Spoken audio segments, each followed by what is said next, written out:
আল্লাহর দিন কায়েমের কথা বললে মনে করেন হুজুর মনে অমুক দলের রাজনীতির কথা কয়। আল্লাহর কসম, আমরা নির্দিষ্ট দলকে প্রমোট করি না, দরকার নাই। আমরা আল্লাহর কোরআনকে ক্ষমতায় নেয়ার কথা বলি।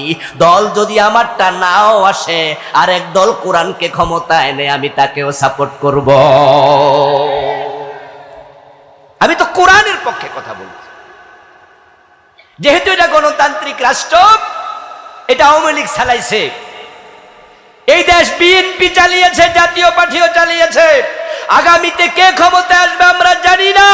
ক্ষমতার ফলা পরিবর্তন হবে, এটাই হচ্ছে রাজনৈতিক সৌন্দর্য, গণতান্ত্রিক রাষ্ট্রের বৈচিত্র্য। আমার অবস্থান এটা নয় যে অমুক দল তমুক দল। আমার অবস্থান হচ্ছে ক্ষমতায় যেই আসুক, মুসলমান হিসেবে ৯২% মুসলমানের দেশ কোরআন দিয়ে চালাতে হবে, এই দাবি মানতে হবে। এই দাবি যতদিন মানবে না, আমি এই দাবি করতেই থাকবো। করতে করতে আজরাইলের সাথে সাক্ষাৎ হবে।